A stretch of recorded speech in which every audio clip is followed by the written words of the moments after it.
Halo, halo, apa kabar? Assalamualaikum warahmatullahi wabarakatuh. Senang sekali saya Hirsun Arif bisa kembali menjumpai Anda semua di awal pekan ini.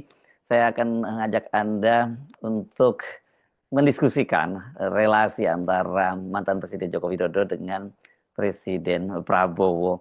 Setelah beberapa bulan tidak bertemu, Presiden Prabowo itu akhirnya menemui mantan Presiden Joko Widodo di rumah pribadinya di kawasan Sumber Kota Solo.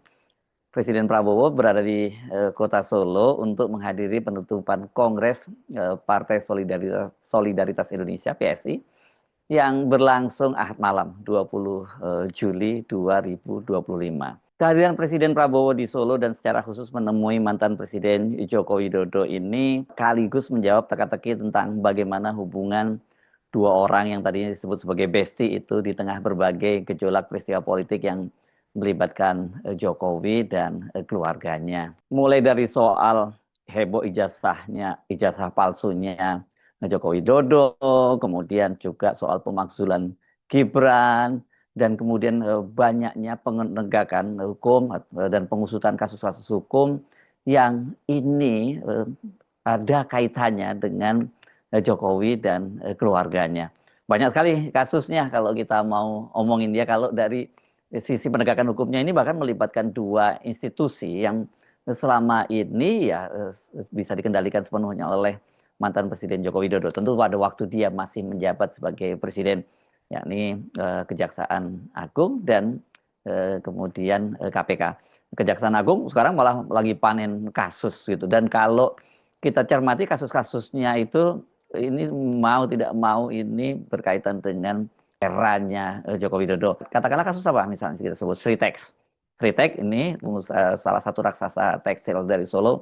Ini kan juga punya kedekatan dengan Presiden Joko Widodo pada waktu dia masih berkuasa, dan juga putranya sekarang yakni Wakil Presiden Gibran Rakabuming. Ingat ya, pada waktu soal goodie bag dari untuk bansos dan sebagainya, yang menangani pada waktu itu Sritek. Kemudian ada kasus apa lagi? Kasus yang paling menghebohkan tentu saja kasus di Pertamina yang ini melibatkan Riza Khalid, orang yang dikenal dekat dan dilindungi Jokowi dalam kenapa saya sebut dilindungi? Dan ini dalam kasus skandal Papa minta saham. Ya, pada waktu itu berseteru antara Sudirman Said dengan waktu itu dia menjadi Menteri SDM dengan dan Setia Novanto waktu itu menjadi Ketua DPR yang juga Ketua Umum Partai Golkar, kemudian Riza Khalid, dan juga menyeret nama orang dekat dari mantan Presiden Joko Widodo yakni Luhut Binsar Panjaitan. Kemudian ada kasus Mendikbud ya. Kemendikbud ini juga sangat menarik karena Nadiem Makarim juga salah satu orang dekatnya mantan Presiden Joko Widodo. Ini berkaitan dengan pengadaan laptop ya di kantor Kemendikbud yang nilainya hampir 10 triliun. Kemudian banyak kasus lain lah yang sekarang ini juga sedang ditangani. Oh iya, saya lupa menyebutkan soal korupsi di minyak goreng, minyak sawit, yakni PT Wilmar. PT Wilmar ini juga kalau kita telusuri punya kedekatan. Bahkan ini kedekatannya dengan putra dari Presiden Jokowi pada waktu itu, yakni Gibran Rakabuming dan Kaisang Pangarep. Nah, mereka ini kan jadi sponsor dari Solo. Solo itu apa? Persis Solo ya. Ini klub sepak bola itu. Nah, ketika kemudian heboh soal skandal minyak goreng itu, buru-buru kan kemudian diturunkan itu sponsor dari sponsorship di t-shirtnya Persis Solo ini. Nah, sementara kalau di KPK kasusnya berbeda lagi nih. Ada yang kaitannya dengan Joko Widodo langsung, tapi ada juga yang kaitannya dengan menantunya, yakni Bobi Nasution. Ini berkaitan dengan kasus korupsi di eh, Dinas PUPR Sumatera Utara, yakni Kepala Dinasnya Topan Obaja Ginting yang ditangkap oleh KPK, dan ini Topan Obaja Ginting ini dikenal sebagai orang dekat dari Bobi Nasution.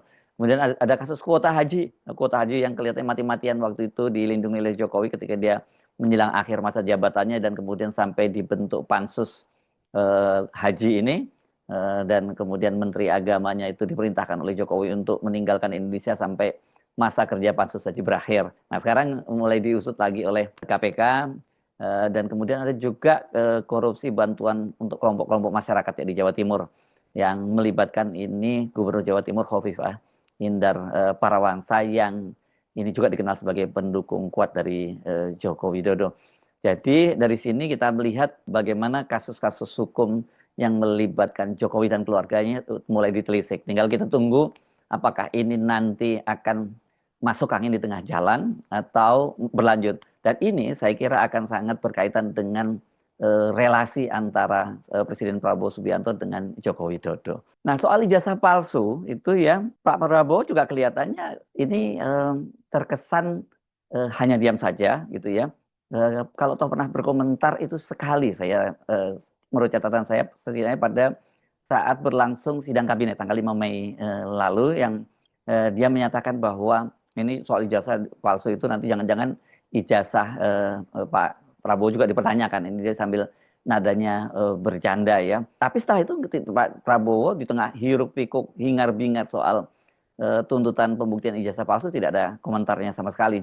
Bedakan dengan tuntutan Jokowi untuk diadili pada waktu itu Pak Prabowo secara demonstratif pada saat ulang tahun Gerindra ke-17 dia meneriakkan yel-yel hidup Jokowi di depan ribuan massa, di depan ribuan undangan dan juga di depan Jokowi langsung. Beda nih. Soal pemakzulan Prabowo juga hanya diam, tapi sinyal-sinyalnya dia memberi angin, tetapi juga tidak mendorong. Itu yang saya kira terjadi ya. Misalnya terlihat bagaimana Pak Prabowo tidak tinggal diam ketika Letnan Jenderal Kunto Arif Wibowo putra dari mantan Wakil Presiden Tri Sutrisno yang menjadi salah satu tokoh utama dalam gerakan pemakzulan Gibran itu kemudian dicopot dari jabatannya oleh Panglima TNI, dijadikan hanya staf khusus dari Kepala Staf TNI Angkatan Darat kan Pak Prabowo kemudian memutuskan marah dan mengembalikan posisi Kunto dan dibatalkan, dianulir keputusan itu. Dan juga Pak Tri Sutrisno tetap diperlakukan dengan hormat oleh Pak Prabowo ketika tadinya dia tidak mau diundang dalam halal bihalal PPAD, kemudian kan Pak Prabowo menolak hadir kalau sampai Pak Tri tidak diundang, dan secara demonstratif kan Pak Prabowo bahkan menunjukkan sikap hormatnya kepada Pak Tri.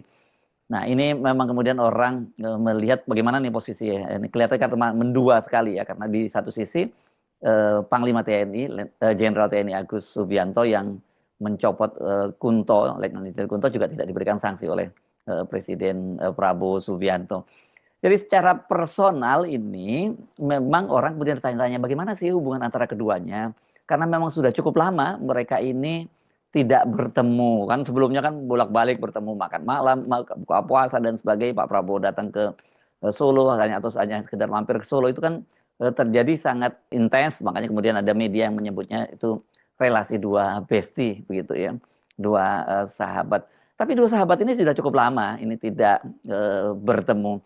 Menurut catatan saya setidaknya ini pertemuan terakhir itu terjadi pada tanggal berapa ya? Waktu Ramadan ini. Oh ya, pada waktu Ramadan 26 Maret ya, Pak Prabowo itu mengundang Pak Jokowi untuk buka puasa bersama dan setelah itu sampai sekarang bukan sampai sekarang ya, sampai kemarin itu baru bertemu lagi. Jadi sudah setidaknya 4 bulan tidak bertemu dan kabarnya Joko Widodo itu beberapa kali minta waktu bertemu tapi tidak juga diagendakan. Paling kalau diagendakan ketemunya sambil lalu saja, tidak secara one on one, tidak empat mata, tapi misalnya hadir dalam, seingat saya terakhir ada pertemuan pernikahan ya, pernikahan seanak putra seorang tokoh nasional, kemudian mereka hadir secara bertemu. Ya tentu kalau seperti itu nggak bisa mereka ngobrol-ngobrol, apalagi kemudian ada deal-deal politik di tengah suasana yang sangat ramai seperti itu.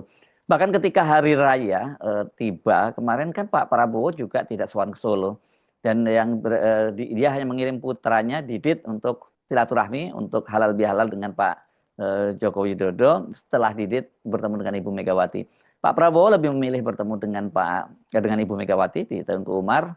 Dan yang juga cukup bisa memberikan kita indikasi adalah ketika Pak Jokowi sakit, itu Pak Prabowo juga tidak menjenguknya. Padahal kan para menteri itu pada hadir di sana, dan pada waktu itu mereka juga para menteri ini pada waktu halal bihalal juga hadir ya. Hanya saja memang pada akhir April itu ketika Paus wafat itu Pak Prabowo mengutus Pak Jokowi sebagai utusan pemerintah untuk menyatakan bela sungkawanya terhadap Vatikan. Nah, cerita ini menarik ini soal soal menjadikan Pak Jokowi utusan ke Vatikan itu, karena sepulangnya dari Vatikan itulah kemudian Jokowi diketahui sakit, dia menderita penyakit kulit di wajahnya, dan itu katanya gara-gara tidak cocok dengan udara di Vatikan. Tapi alasan itu, ya alasan bahwa dia tidak cocok dan alergi itu kelihatannya publik tidak mempercayainya karena udara, kenapa sudah sampai sekian lama setelah pulang ke Indonesia kok penyakitnya tidak sembuh malah makin parah kan. Nah setelah itu kan Pak Jokowi menghilang tanggal 26 Juni untuk liburan panjang ke luar kota. Belakangan kita tahu dia ke Bali, katanya alasannya menemani anak dan cucunya untuk berlibur, dan baru kembali beberapa waktu yang lalu setelah lebih dari 2 pekan gitu. Kemudian sekarang ini dia hadir juga di Kongres PSI. Fakta-fakta ini kemudian menimbulkan spekulasi bahwa ya Jokowi itu sekarang dalam posisi under pressure karena banyak sekali tekanan-tekanan politik terhadap dia tadi dari berbagai front, dari para purnawirawan ini mendesak pemakzulan Gibran, sementara dari para aktivis itu mendesak agar Jokowi menunjukkan keaslian ijazahnya. Ini yang membuat Jokowi kelihatannya under pressure dan kemudian dia mengalami penyakit yang disebut sebagai penyakit psikosomatis, ya bukan lebih pada fisiknya tapi lebih pada psikologinya, dan kemudian itu terlihat pada penyakit kulit yang dideritanya. Apalagi kemudian ditambah kalau informasi ini dan fakta bahwa memang Pak Jokowi sudah lama tidak bisa bertemu dengan Pak Prabowo, ini jelas ini menimbulkan tekanan yang makin berat pada Pak Joko Widodo. Nah kemarin ketika akhirnya Pak Prabowo itu datang juga ke kota Solo untuk menghadiri penutupan Kongres PSI, Pak Prabowo minta maaf katanya baru kan, dan dia menjelaskan bahwa dia baru saja melakukan lawatan selama 2 pekan ke luar negeri, dan kemudian keduanya melakukan pembicaraan selama 40 menit dan kemudian ditemani oleh Wakil Presiden Gibran Rakabuming.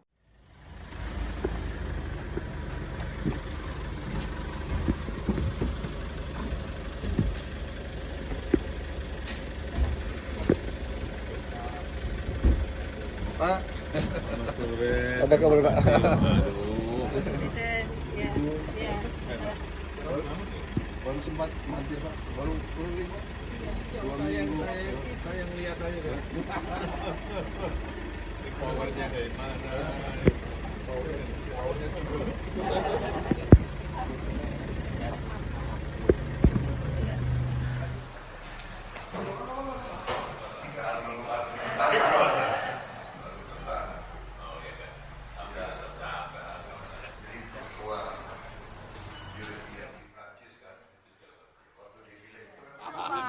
Tadi ngapain aja, Umum Pak, di dalam? umum aja ya. Seru banget Pak di dalam, Pak. Saya cerita baru keliling dari luar negeri.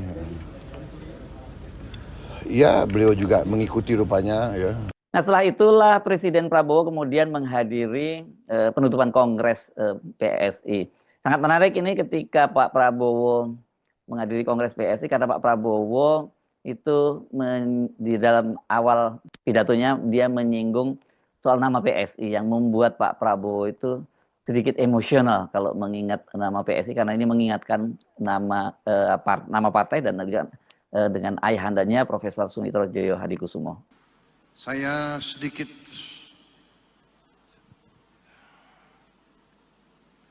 emosional kalau mendengar kata-kata PSI.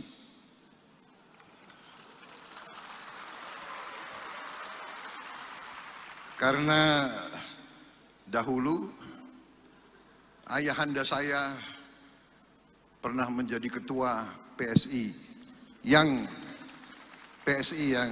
lama, PSI versi lama, yaitu Partai Sosialis Indonesia.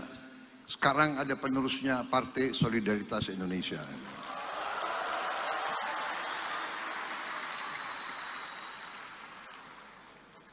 Terima kasih memilih nama PSI. Hurufnya dipilih. Tetapi ya solidaritas, sosial, Pancasila juga sosial. Tapi sesungguhnya ini hanya soal akronim saja, karena dari sisi namanya juga berbeda. Kalau PSI-nya Pak Sumitro itu kan Partai Sosialis Indonesia, ini partai, kalau sosialis kan biasanya diposisikan sebagai partai kiri, yang pada waktu itu memang dihuni oleh raksasa-raksasa pemikir, intelektual, dan para diplomat tokoh-tokoh sekelas Sultan Syahrir, kemudian Sujatmoko yang pernah menjadi rektor Universitas PBB, Subadio Sastro Satomo dan sebagainya. Terus kemudian ada Hamid Al-Ghadri, bahkan ada wartawan senior yang ini kalau di kalangan media juga sangat legend, Rosian Anwar dan sebagainya. Banyak sekali lah kalau di PSI itu raksasa-raksasa memikir, tentu saja pendirinya adalah Sultan Syahrir ya, pernah menjadi Perdana Menteri di Indonesia. Dan mereka memang betul-betul merupakan para intelektual yang independen. Ini kan beda sekali dengan PSI sekarang ini. Mengendati yang seperti saya sebut sebelumnya, banyak sekali pada awalnya itu dihuni anak-anak pintar, anak-anak cerdas lulusan luar negeri. Tapi mereka ternyata hanya menghamba pada kekuasaan, dalam hal ini ya kekuasaan Jokowi yang ijazahnya saja dipertanyakan. Dan sekarang mereka juga bukan hanya menghamba pada Jokowi, ada keluarga Jokowi. Karena sekarang yang jadi ketua umumnya yang dipilih adalah Kaisang Pangarep.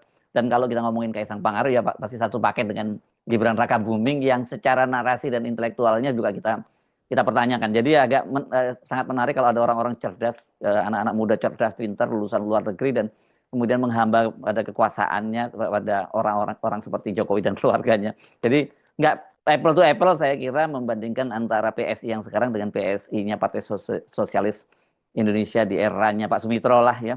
Karena Pak Sumitro sendiri kan kemudian harus terpaksa melarikan diri ke luar negeri, hidup dalam pengasingan cukup lama, yang itu membuat Pak Prabowo juga berpindah dari satu negara ke negara lain, mulai dari Malaysia dan sampai kemudian di Inggris. Ya karena berani mereka ini kan mengkritik, berani berbeda pendapat dengan Presiden Soekarno pada waktu itu, dan PSI ini bersama dengan sejumlah partai, antara lain yang besar adalah Partai Masyumi, kemudian dibubarkan oleh Presiden Soekarno pada tahun 1960. Nah kalau sekarang kan ini yang akan, kalau toh katakanlah Kaisang yang jadi ketua umum, kan katanya dia terpilih melalui e-voting, yang saya sebut itu hanya drama Korea, karena sejak awal udah hampir bisa dipastikan itu yang akan dipilih adalah Kaisang Pangarep, karena ini kan partai dinastinya Jokowi ya, karena apalagi Jokowi sendiri sudah menyatakan dia akan all out membesarkan PSI. Dan kemudian mereka melakukan rebranding soal ini ya. Nah, rebrandingnya dengan mengubah logo partai yang dari Mawar Merah menjadi Partai Gajah Merah. Saya kira mungkin lebih pas seperti itulah, karena kalau Mawar Merah itu di Eropa, negara-negara Eropa ini identik dengan Partai Sosialis gitu yang lebih pro pada kerakyatan. Ya sekalinya beda sekali dengan Partai Sosialis, Partai Solidaritas maksud saya, PSI yang memakai mawar merah, tapi kemudian mereka ini lebih sebagai partai pendukung oligarki. Jadi setidaknya kalau dengan rebranding tadi itu ya mawar merahnya sudah tidak tercemari lagi. Sementara ini tinggal kita menunggu apakah partai yang bersimbol partai gajah itu, karena diharapkan ini tumbuh besar begitu, bisa tumbuh besar nantinya di bawah asuhan keluarga Jokowi. Nah, soal gajah ini sempat disinggung juga oleh Pak Prabowo. Ternyata selain kucing, Pak Prabowo ya ternyata penggemar gajah ya. Kalau ini kan ada kucingnya Pak Prabowo bernama Bobby yang sangat legend ya, menjadi penghuni Kartanegara. Nah, ini Pak Prabowo ternyata membuat pengakuan bahwa dia sebagai pencinta gajah. Lambang gajah, gagah perkasa. Simbol kuat, penuh makna. PSI hadir membawa rasa untuk rakyat. Ayo berjuang bersama.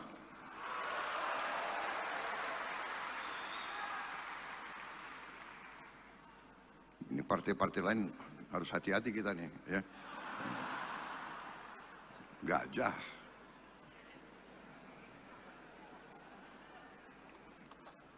Saudara-saudara, saya tidak mengerti. Ini PSI intelnya bagus sekali. Jadi PSI ini kok bisa membaca isi hatinya Presiden Republik Indonesia. Ini saya tidak ngarang. Banyak yang dekat sama saya tahu betapa salah satu binatang yang paling saya sayang adalah gajah.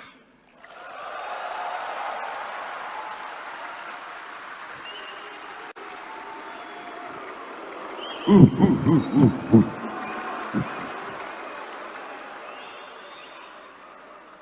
kalau kita menyimak pidatonya Pak Prabowo, selain emosional juga sangat manis ya, dan Pak Prabowo juga menyebut nama satu persatu para pengurus PSI, dan ternyata banyak sekali tokoh PSI ini yang masuk di pemerintahan, mulai dari menteri sampai wamen. Belum lagi kalau kita hitung komisaris-komisaris, dan Pak Prabowo sempat menyinggung ini partai yang nggak lolos parliamentary threshold kok, tapi kok banyak sekali menterinya.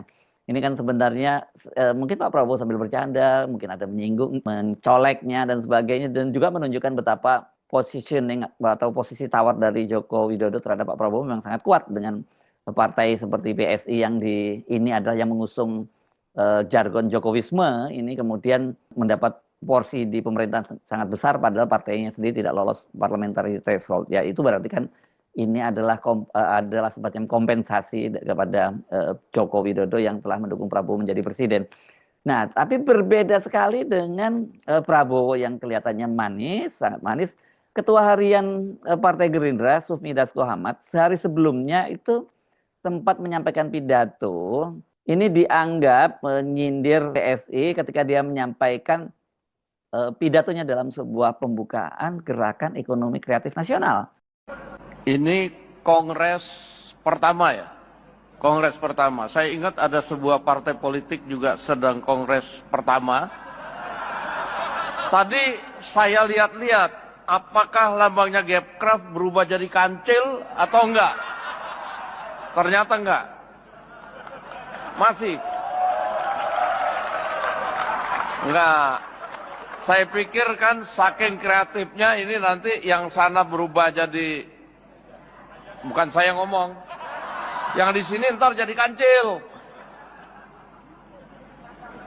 Banyak yang memaknai bahwa meskipun sambil bercanda, Dasko ini sebenarnya menyindir PSI. Karena kancil itu kan adalah binatang ini, cerita-cerita fabelnya banyak ya kalau kita masa kecil dulu cerita tentang kancil ini. Tapi ada dua wajah sebenarnya dari kancil ini ya, yang konotasinya masing-masing berbeda. Ada yang menyebut kancil itu sebuah simbol kecerdikan gitu, walaupun kecil tapi banyak akalnya. Tapi juga ada kancil yang dengan konotasi yang negatif, karena dalam fabel diceritakan kancil ini tukang mencuri ketimun milik Pak Petani. Jadi dia merugikan rakyat kecil. Kita tidak tahu mana yang dimaksudkan oleh Dasko. Apakah ini kancil dalam konotasi yang positif, yakni sebagai kecil, sebagai makhluk kecil yang cerdik, atau konotasi makhluk kecil tapi yang dia sebenarnya culas, tukang mencuri dan sebagainya gitu. Kenapa dikontraskan antara gajah dan kemudian kancil gitu kan? Padahal secara fisik kan dua binatang ini sangat berbeda. Apakah ini merupakan dua wajah dari Partai Gerindra?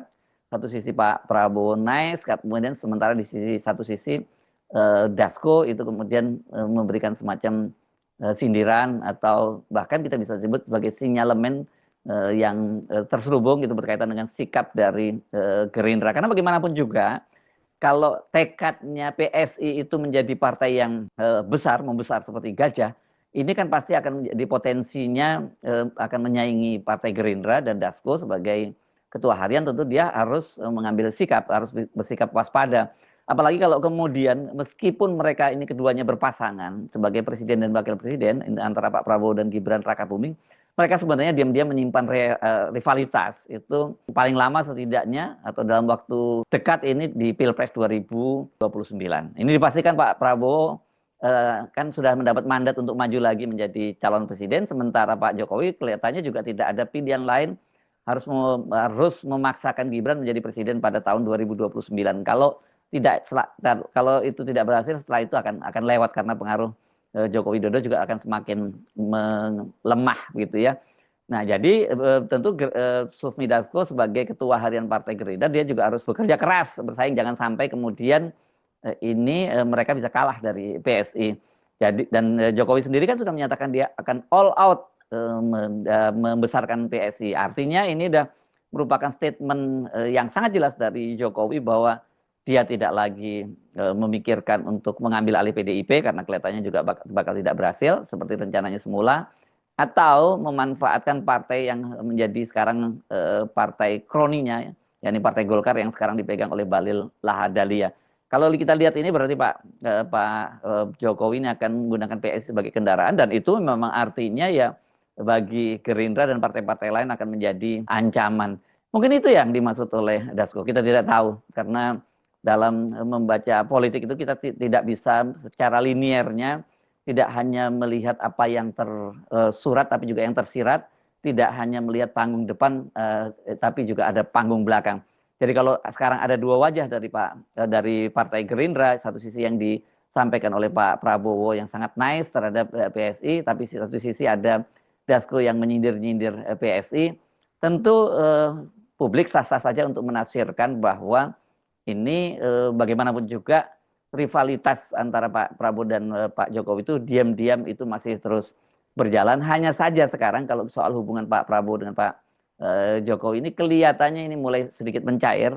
Kita tidak tahu apakah kemudian akan muncul ketegangan-ketegangan berikutnya. Ketegangan hubungan dengan Pak Prabowo, saya kira ini juga akan sangat berpengaruh terhadap kesehatannya Pak Jokowi saat ini. Walaupun kelihatannya kemarin sudah pulih ketika menyampaikan pidatonya pada acara PSI, tapi kita masih bisa melihat belum sepenuhnya Pak Jokowi pulih. Dan kalau itu betul berkaitan dengan tekanan psikologi, naik turunnya grafik hubungannya dengan Pak Prabowo itu akan sedikit banyak memberi kontribusi terhadap kesehatan juga dari Pak Joko Widodo. Saya Arif, sampai jumpa lagi. Wassalamualaikum warahmatullahi wabarakatuh.